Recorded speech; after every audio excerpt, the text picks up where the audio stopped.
नमस्कार, मैं हूं आपके साथ निधि सिंह। रुक करते हैं बड़ी खबरों की ओर। इस वक्त की बड़ी खबर आ रही है। अयोध्या में भाजपा की हार को लेकर व्यापार अधिकार मंच के अध्यक्ष सुशील जायसवाल ने प्रेस वार्ता की।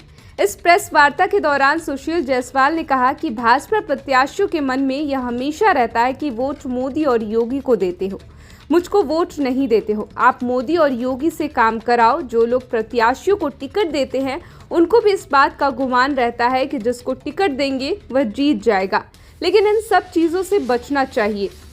जो काम कर रहे हैं, जो मेहनत कर रहे हैं, जो लोग दरी और चादर बिछाते हैं, जो लोग संघर्ष कर रहे हैं, उनको आगे बढ़ना चाहिए। भाजपा का वोट बैंक जाति के समीकरण पर निर्भर नहीं है, बल्कि राष्ट्रीयता पर है, मानव धर्म पर आधारित है। भाजपा नेता के पास जो व्यापारी, जो स्थानीय लोग समस्या लेकर जाते हैं, उनको आप समझाते, लेकिन जब आप उनकी बात नहीं सुनेंगे तो जाहिर सी बात है कि उनका मन भटकेगा। उन्होंने कहा, व्यापारियों का मकान टूटा, दुकान टूटी और उनके उचित मुआवजे भी नहीं मिल रहे।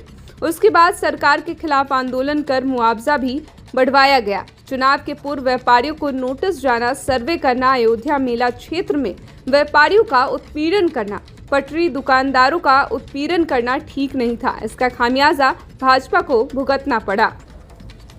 केंद्र की सरकार आदरणीय नरेंद्र मोदी जी के नेतृत्व में चुनाव बनने जा रही है।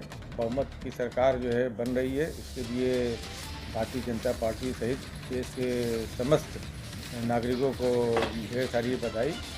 आज प्रमुख मुद्दा था कि जिस तरीके से अयोध्या में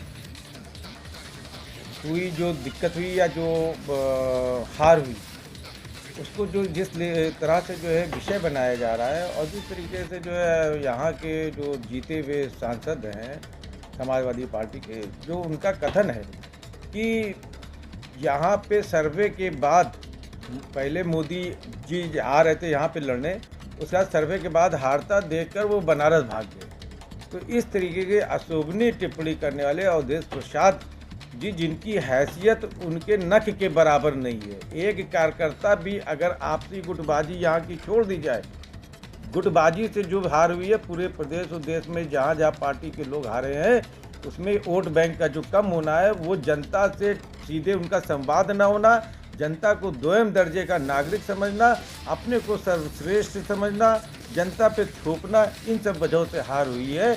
अगर इन सब चीज़ों को हटा दे तो जो ये कह रहे हैं वो एक साधारण से कार्यकर्ता से आज चुनाव हो जाए तो वो जो है शायद 2-4-6 लाख वोट से हार जाएंगे।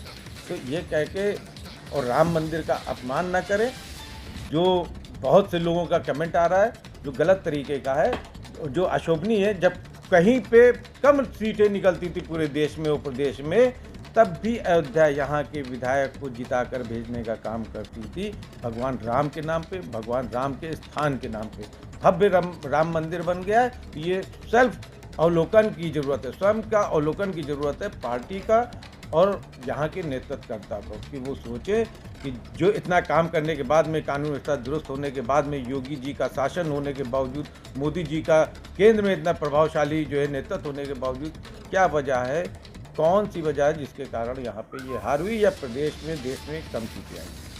आज यहाँ पे चर्चा कर रहे थे और इसीलिए प्रेस भी थी कि अयोध्या के लोगों को दोषी न बनावे, व्यापारियों को दोषी न बनावे। व्यापारी इतना गया गुजरा नहीं है, लेकिन जिसका जाए उससे त्यागपूर्वक बात करना भी नेतृत्वकर्ता को चाहिए।